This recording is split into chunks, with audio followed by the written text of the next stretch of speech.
Hello and a very warm welcome to the launch of the Sahara Force India Formula One Team's 2017 Championship Challenger, the VJM10. We've got a live audience here in the Silverstone wing, and this event is live on Sky Sports and has been streamed around the world on skysports.com. Now, we'll be hearing from the drivers, Sergio Perez and Esteban Ocon, very shortly. But first, please welcome onto the stage Sahara Force India's team principal and managing director, VJ Malia.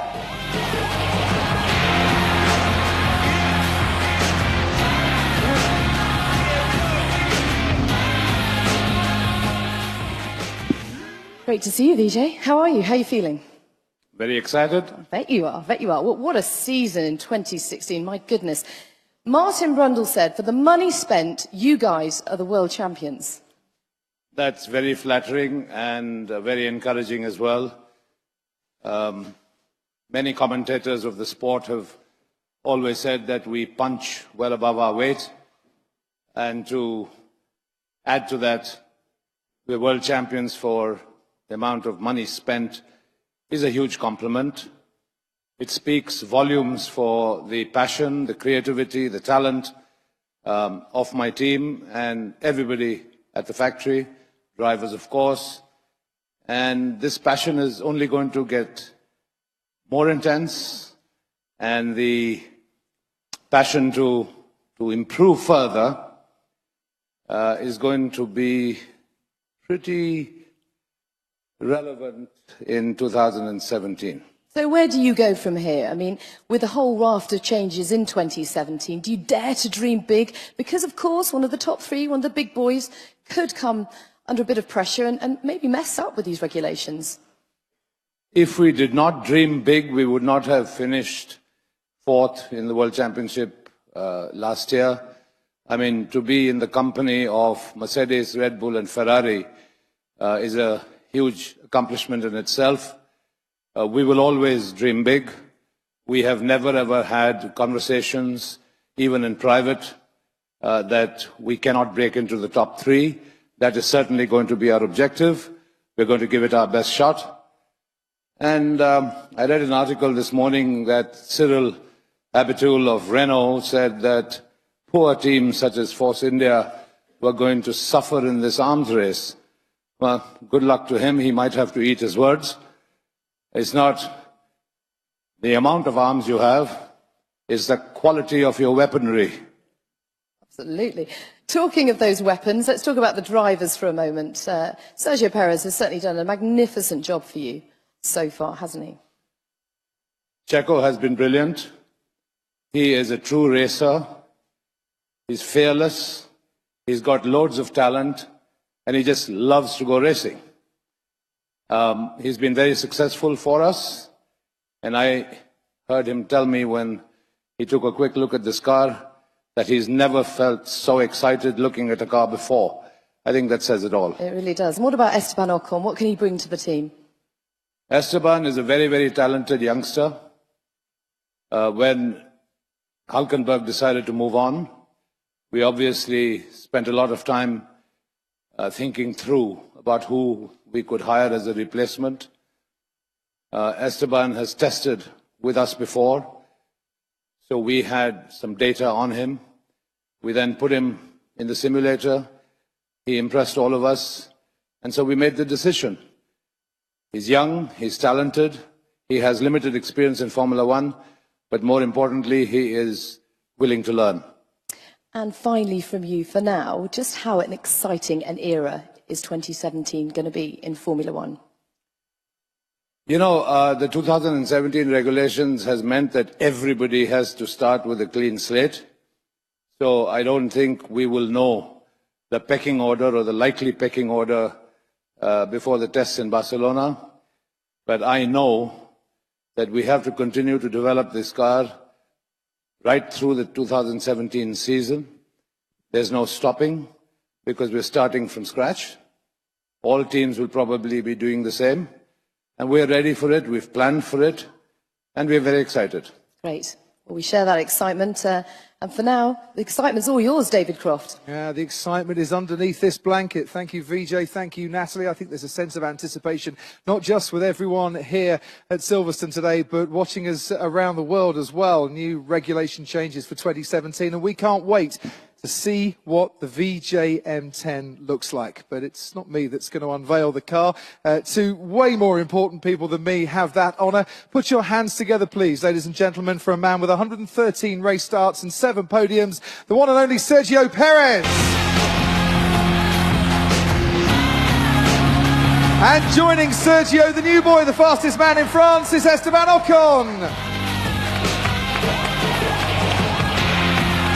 Welcome, welcome, welcome. Good to see you. Smiles on the faces, boys. This is an exciting time to be a Formula One driver. This is one of the most exciting things of the year, you know, unveiling your car, seeing it for the first time, and yeah, it's just a lot of excitement. Yeah, it'll make all those long hours in the gym throughout the winter all worthwhile, I'm sure. Has it been probably the most stressful winter you've ever had? It's been the most intense one I ever had. A lot of hours in the gym. 2 months plus 5 kilos. But you never know, you know, what to expect with cars like that. They will be so much quicker. So you need a great physical development to be sure to be able to maintain, you know, the physical at the end of the race. Your first full season, of course, in Formula One, so you obviously have had to ramp up your training regime. What about yourself? Have you had to do more than ever before? Have you had to stay off the burritos for a little bit longer? Yeah, I couldn't have such an easy winter. I had to start quite early working on my physics. Obviously, going on to a new generation of cars, being the cars so much faster. It's like going from GP2 to Formula One. It's another step. So physically, it's going to be a lot more demanding.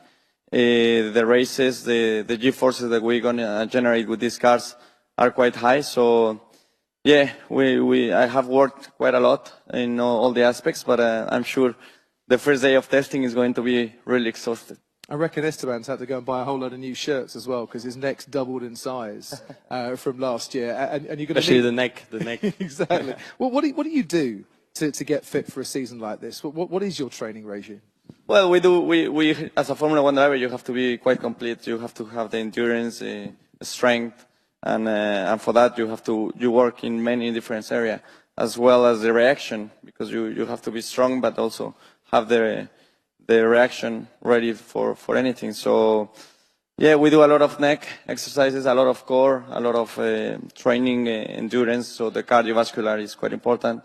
Cycling, running, all kind of things. Yeah, I have visions of you lying on the sofa, Esteban, trying to lift the dog off your head or something like that. Maybe a bit more. Yeah, it was a bit more. Now we have specific machines, as Sergio was saying. It's a lot of reaction training, a lot of coordination training.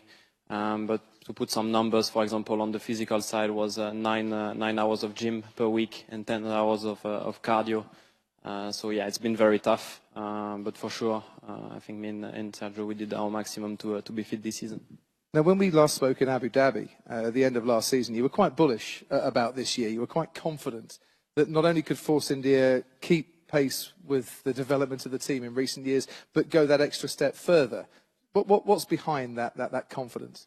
Yeah, it makes me feel really confident that in the 4 years that I've been in the team, I've never seen such a stable organization. None of the teams that I've been with in Formula One. And it makes me feel very confident, you know, knowing that the right people have been working in this car. I mean, we finished 4th last year. We started the season more or less okay, but at the end of the year, we were the 4th fastest team on track, and we had a couple of podiums. So that makes me feel confident, and I trust totally this team, the people that has put so much effort in this car. So I do expect to have a very big year for the team. Your first full season, your first full rookie year, although you know the team very well. Have you set yourself goals and expectations for the 20 races to come? Yeah, I want to learn from this team. They have a lot to teach to me. I did only 9 races, so I will have also a lot to learn from Sergio. He's a very experienced driver, a great driver. He did a lot of good things he did a lot of good things with this team, and I hope I will learn a lot from him in the test. And then my goal is to be straight away in the pace in the first race, and then improve from there on. Yeah, so you're kind of like the Ben Obi-Wan Kenobi to his Luke Skywalker. Is this how the relationship goes? You're the master, he's the apprentice? Well, I think he's young, but very talented, very fast. And I'm sure he will be pushing me from race 1 onwards, and that's just in the benefit of the team. I'm looking forward also to learn from him, you know, because having a new teammate, new people working with, it's always good. So, yeah, I think it's going to be very interesting. I hope I can keep him under control, which you never know what will happen, but it's always good to have someone next to you pushing you hard, which worked really well with Nico. But I think he will be quite fast, so not easy to beat. Well, I hope you both feel the force for this year. I don't think it's time now to carry on with the questions. I think it's time to stop the anticipation and see what the VJM10 actually looks like. Sergio, Esteban, would you take your places, please, and do the honours? It is time to reveal the Sahara Force India Challenger for 2017. Ladies and gentlemen, the VJM10.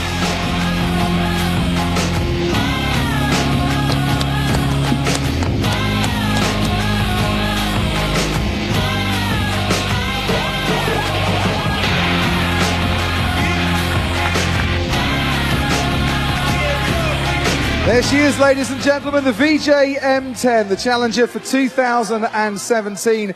And doesn't she look amazing? Sergio and Esteban, thank you. If you could take your places for some photographs behind the car. There's a lot of photographers wanting your picture and wanting to share with the rest of the world a car that looks very, very different to previous Force India cars. VJ, why don't you go and stand as well with your two drivers. New regulation changes for 2017. And if VJ, you could stand in the middle, that would be absolutely magnificent. All smiles. And please welcome as well the third member of the Sahara Force India driving lineup, the test driver, Alfonso Celis, ladies and gentlemen. The Fonz, if you stand next to Sergio, that would be great. Thank you very much indeed.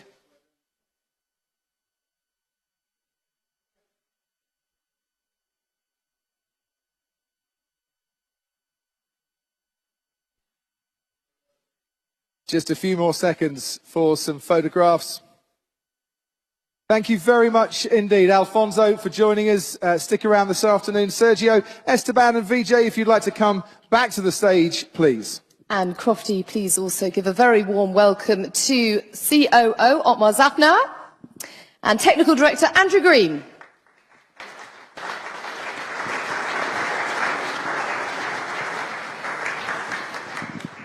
Well, VJ, I think the question that everyone wants answering, is it as fast as it is beautiful? Well, the second test in Barcelona will tell us something. But as I said earlier, we have planned to continually develop this car through the 2017 season. That's an imperative that we are prepared for and have planned for. So the car that shows up in Melbourne, I think, will be quite different to the car that will show up in Barcelona and so on, because of the ongoing development process. From whatever we've seen from the data so far, this is the cracker of a car, and I'm quite confident that it will be very competitive. Now, Nats, we've not deliberately put the technical director as far away from VJ as we possibly could, but Andrew Green, pressure's on you. This is your car, your team have designed something new and something fresh. Is there much of a carryover from last year, or have you gone for a completely different design philosophy for this season? Compared to previous seasons when we tried to carry over maybe 50% of a car, this one is as close to brand new as you can get. I'd say probably 95% absolutely brand new. The philosophy is similar, but we're effectively starting from scratch. It was a new jigsaw that we had to put together, and that took some time. But we think we've got the basis of a car now. Well, bearing that in mind, that makes your achievements of last year even more impressive, Otmar, because how much attention was on this car when you were still pushing for fourth in the championship? Well, that was a decision we had to make quite early, recognizing the fact, like Andy says, the car is 95% new instead of 50% new, which meant more design time, more development time for this year's car. And for a team of our size, that comes at the expense of last year's car. So we started quite early. Maybe we're one of the earliest. We can tell everyone now we started in May. So last year in May, we stopped developing the 2016 car. Luckily, we had a good basis, and at the end, we eked all the performance out of the 2016 car that was necessary. But we started early enough on this one such that we hope and feel and wish that we start the 2017 season like we ended the 2016 season. Development costs, though, Otmar, and to try and quote a famous film, right here is where you start paying. You need more partners, you have more partners. So when Andrew knocks on your door and says, I've got a brilliant new idea, the resources are now there to develop this fully to its potential? Well, yeah, and you know, that's why it's a team effort. So Andrew and his team have done a great job, but, you know, we also have a marketing team led by Steve Kernow, and, you know, I'd like to point out that on the rear wing, we have a great partner in Johnny Walker, who's been supporting racing in Formula One for a long time. They're the biggest and best whiskey brand in the world. And before we all start drinking the whiskey, I'd also like to point out they have a responsible drinking campaign that I'd like to mention here today called Join the Pact. We're all going to join, and I hope everyone else does too. We have FXTM, our foreign exchange broker that's new this year, and then many of our partners that have been with us for some time, Hype Energy Drinks, Kingfisher Beer. You know, we have some good brands on the car, and they absolutely all help in making the car go faster. And you guys can all join the pact as well. It's a commitment to never drink and drive by signing our wall here today, so I hope you do so. Guys, taking a look at the car, how different do you think this is going to feel to last year's car? Well, just by the look of it, it looks really different, and it looks really demanding physically because the amount of downforce that these cars are going to generate, how fast we're going to go through the corners, and how wide the cars. I struggle to think how you will manage Monaco, for example, or even Baku, that are really tight. You know, I think we need to open up a bit more the corners, but it will be a massive challenge. I think we will put all the drivers into a massive stress. So yeah, definitely looking forward to it. That's certainly a pressure you can handle, though, isn't it, Esteban? Yeah, it's going to be exciting. It's going to be a proper man car. It's going to be a very fast into the corners, as Sergio said. And yeah, I look forward to see how it's going to perform in Barcelona. I think that's what everyone wants to see. It's a perfect combination, Andrew, isn't it? We have two excited drivers who can't wait to get to grips with it, and I would imagine a design and an aero team that can't wait to exploit the new areas of potential that are now available to them. Yeah, exactly. We're all just chomping at the bit, really. We want to see this car run. We want to see what it's capable of, start gathering some data, start optimizing it, start refining it, and start developing it. And yeah, we just can't start soon enough. Does that mean then, VJ, that Formula One this season has created a set of regulations and a car that not only the teams can get excited about, but that the fans want as well? Well, yes. I mean, the basic premise of rewriting the rules for 2017 was to try and make racing more exciting for the fans and the viewers. I hope that is going to be accomplished. Many team principals have expressed their opinions on whether the show will improve or not. With the massive increase in downforce, these cars are going to be much quicker per lap, far more physically demanding on the drivers, as both Checo and Esteban have said. I hope that that leads to more competitive racing, more exciting racing, more overtaking. But of course, the unknown is the tire and what Pirelli is going to produce. But yeah, I mean, a better show is better for all of us. Okay, so predictions. How many podiums can we expect from you guys this year? You know, I have always believed in the last 10 years, under promise and over deliver. And I'm going to stick to that philosophy of mine that has been working so far in the last 10 years.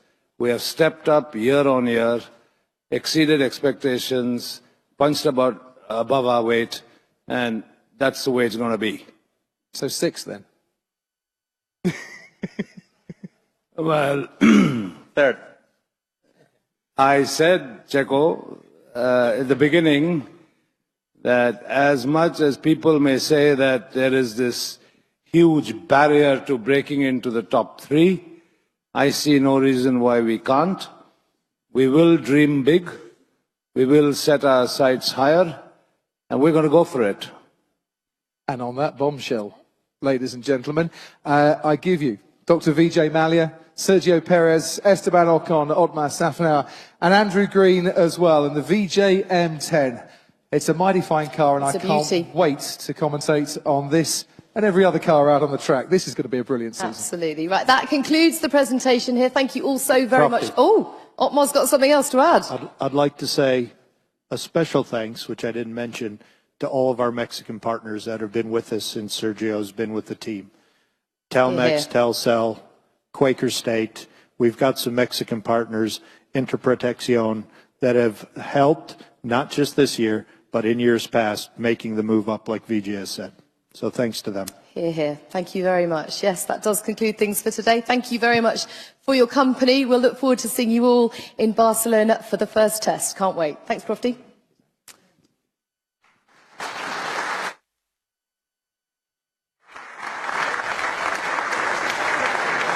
So we have a 15-minute break now, and then the drivers are available from 3 o'clock, and the other guys between 3 and 4 as well. Thank you very much, all. Thank you, ladies and gentlemen, for your attendance today. Thank you.